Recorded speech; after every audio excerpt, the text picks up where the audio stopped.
Hello everyone, my name is Franco Pucci. I am the technical consultant for the STS Association and I've been involved in the prepayment industry for over 25 years. Welcome to the STS training videos where we will explore all aspects of the STS and the STS standard. I hope you find these videos helpful. In this video, we will deal with the simulators and tools available to members of the STS Association. There are several simulators and tools that are available. These are the STS Simulator, which is used for the generation of any STS token, encryption, decryption, API samples, the generation of meter keys, and a few other functions. There's a virtual security module, which emulates a fully functional security module, either in serial mode or TCP/IP connected. There's a virtual meter, which emulates a fully functional meter of any type, whether it's electricity, water, gas, time, currency, or units, three-phase or single-phase. There's a specification selector, which is a tool for showing all specifications related to STS systems, as well as download links where you can download these specifications. And then there's a test selector, which allows the selection of entity types for certification, showing all the required test cases.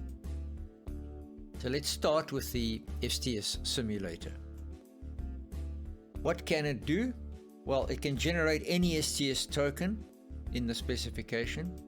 It can decrypt any STS token if the meter key is known, obviously. If you don't know the meter key, you can't do the decryption. It can generate meter keys for test purposes. It can't generate meter keys for live systems. It shows API commands for communication to the security module. And that will cover legacy as well as STS6 commands. What can it not do? It cannot be used in place of a security module. Please, this is very important. It's a test module only. You cannot use this in the field in a live system. And it cannot be used to decrypt tokens off a live supply group code. Again, it's only an emulation system. You can, however, use it to generate all the tokens in the IEC document and all the tokens in the STS test specifications. So let's have a look at the simulator.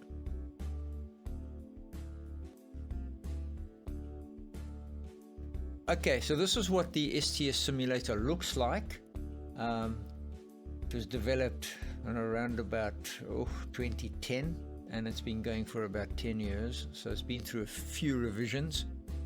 Let's have a look one at a time, first at the initial screen. So it can encrypt tokens, it can decrypt tokens, it can generate meter keys, it can do bulk decryption and bulk encryption, and it can also give you API samples.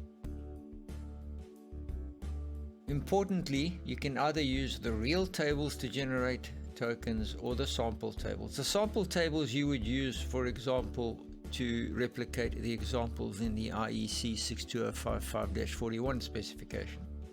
The real tables are used in all of the CTS test documents that you would use when you are accrediting a meter, or testing it rather, prior to accreditation. In the common data section, you have the meter key.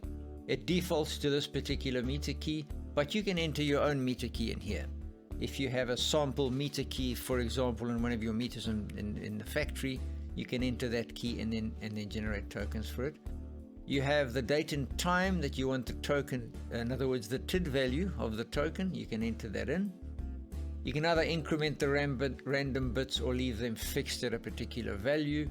All the documents, all the CTS test documents have the random number fixed at 5. So in that case, you would not tick auto increment the random bits. And you can also auto increment the TID. At the moment, that TID there will remain constant if you don't select auto increment. But if you want to generate tokens a minute apart, then you click auto increment, and every time you generate one, it'll increment that value there by 1. You can select the base date between 1993, 2014 or 2035, and you can select the algorithm, either EA07, EA09, which is no longer used, but it's still in here, and EA11. Okay, so, and then all the generated tokens will be shown in this section of the screen, and you can either clear it when you're finished, or you can put them into ordinal order, in other words, smallest to biggest, on the numbers, not the dates. Okay, so this also supports the extended token set and includes API sample commands. And please take a note of the disclaimer: software is distributed without any warranty, and it may be distributed freely to all STS members. Okay. Alright, it does contain the encryption algorithm developed by Mitsubishi Electric. That is the Misty 1 algorithm. So let's have a look at encrypting something. The moment you select encrypt, your token class box comes up, and now you can select whether you want to encrypt a class 0, which is credit, a class 1, which is non-meter specific management, class 2, which is meter specific management, or a class 3, which is reserved. So let's do a class 0 credit token. A new window pops up. It shows you there that it's a class 0 credit token. There's the class. The subclass you can now select class 0, which is electricity credit.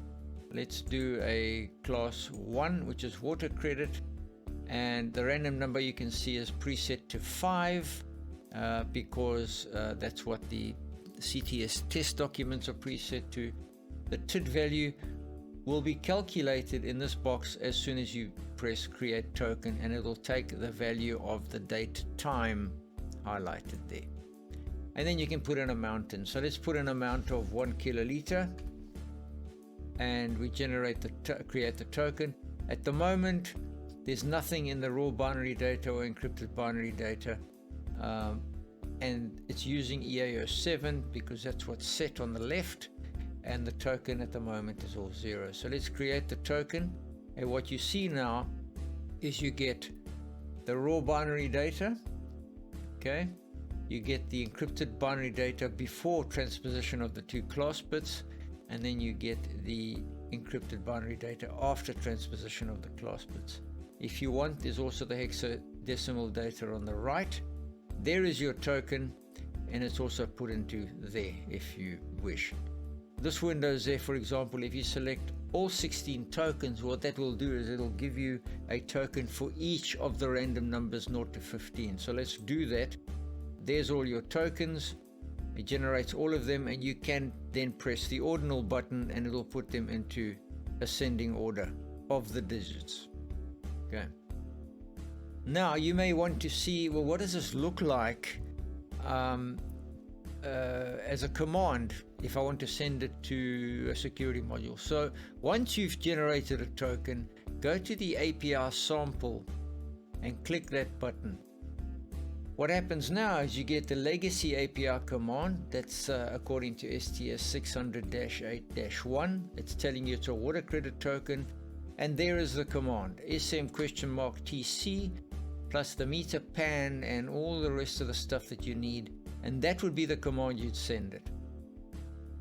For the STS using EDP, in other words for the high-speed security module over TCP/IP link, there is the command. And for STS 6, you can now use it as a serial connected security module. There is the command to the serially connected module, and there is the command to the TCP/IP connected security module. So it's quite handy to show you all the API commands as well. Okay, let's just go back to encrypt again. Alright, so we've made a water credit meter. We can also make, obviously, currency, and if we put in 1,000 there, or 100,000, whatever you like, you see that the TID value is now filled in. And if we auto increment this and we keep generating tokens, okay, you will see the TID value is changing by 1 each time you do it. Okay, and if you look at the clock here as well, that is incrementing by 1. And if you uncheck that, then it will remain at 1013. Okay, let me just clear this. Okay, so we've generated a token for 10,000 currency units. There's your token. If you want to generate a token with a very large value, you simply just put it in engineering notation, and it will be 10e to the 12. Oh, sorry, 10e12, and create the token, and there it is. Okay. So let's just make a simple token so we can have a look, and then I want to show you the decryption function. So let's go back to, say, an electricity token, and let's just make this. Oh, by the way, sorry, let me go back to currency token. You will notice that when you're making a currency token, a random number is now no longer selectable. And the reason for that is because in the currency token, we've taken up those random number bits to increase the exponent and also add a sign bit. Okay, let's go back to electricity, keep everything simple. We're on random number 5, and we want to put in a value of 100 kilowatt hours. Let's generate this token. Okay, so there's the token. Now we want to decrypt it to see if in fact we did get 100 kilowatt hours, and to see whether the TID value was in fact correct. Okay, so you just click in there, it copies it to the clipboard, you say decrypt, it's already put it into token 1, and you say decrypt, and lo and behold, there we have the TID value 1013. You can see it's the same as that. It's decrypted the token. Now this amount says 1000, not 100. That's because the amount is actually 0.1 kilowatt hours, so it'll be 10 times bigger, but it's in fact the same amount. It's a class 0, subclass 0, random number 5. Okay, and it's showing you that it's a valid token. If it wasn't a valid token, in fact, let's do that. Let's change one of the digits to something else. Let's make that 6 a 5. Okay, so now it's not a valid token. It's showing you there's an incorrect CRC in the token, in token 1. Okay, and obviously all of this data is garbage. Right, so that's the encrypt we've seen, okay, for class 0. Let's look at the encryption for a non-meter specific management token. So this is non-meter specific, which means it's not actually encrypted. So these tokens are pretty much hard-coded, and if we select the test 0 on the right hand side, it gives you all of the test tokens. If we do a test 0 token, it populates the control field with all F's, as you may remember from a previous video, and you create the token, and there's the familiar 56493153, blah blah blah blah. Okay, and of course you can select any of these and it puts in the correct control field value. You create the token, and there it is. Okay, we can also encrypt class 2 meter specific tokens. For this, let's say we want to do a maximum power limit token. You put in the maximum power limit, and let's say it's 1000 watts. We don't have to touch anything else. This is for key change operations, so leave it alone. We create the token. There's your token, and if we decrypt it quickly, we can see it's a maximum power limit token, 1000 watts. There's the TID value, etc. Okay, let's go back to encryption. We can also do key change tokens here. So we select first section decoder key. That will know that it's a subclass 3, which means the whole set that it's going to generate now will be key change tokens. Over here we have the current SGC and the new SGC, the current key expiry number and the new one, the current key revision number and the new one. There's the meter number, key type old and new, tariff index old and new. Let's put the new tariff index to 2. And then over here I've allowed an option to set the rollover bit if you want, and also to tell it whether you've got 3 key change tokens in this set, where it will send through the new supply group code. So let's create this. You can also force a key. Now when you do it without forcing the keys, it will generate a key for those values, a meter key, and generate a meter key for those values. This is the new meter key going into the key change tokens, and that will be the current meter key in the top line. So we create a token, and what do? You get two tokens coming out of here, 5163 and 1536. Now we can decrypt those, and let's just have a look. If we click that and then we click that, we go to decrypt. It's got both of those tokens in there, and they decrypt. It's a subclass 3, 4, 8 or 9, which is key change, and there's the key expiry number, key revision number. The rollover bit is not set, the reserve bit is not set, key type is 2, tariff index is 2. Remember, we changed from 1 to 2, and there's the new key that it created for itself. Okay, let's just go back there a minute. All right, now what about if we want 3 key change tokens? In other words, we want to send the new supply group code to the meter via the key change. Okay, well, let's just change the supply group code to 123457. We then select 3 KCT. We generate it. Voila, there's your 3 KCTs, and let's just copy all of these in. Go to decrypt. There's your 3 tokens. Out it comes. And lo and behold, there's your new supply group code, which has now come across in the key change triplet. The initial one was 123456, and the new one is 123457, and the res bit is set in this case. And there's your new key. Okay, if we want to see this in the 4 key change token set, it's fine. All we do is just select EA11, but we need a longer meter key for this. So DKG04 EA11, let's generate a long meter key. Let's just go back to there. Now we're on Misty, and we want to create a key change token set. Now you have 4 tokens. Okay, so you can create the 4 token set as well. Right, so that generally shows you the generation of tokens for class 0, class 1, class 2. Class 3 is reserved, and there you can put any value you like in 60 bits of control value, and you can generate a token. Out it'll come, but these are not specified and they are reserved.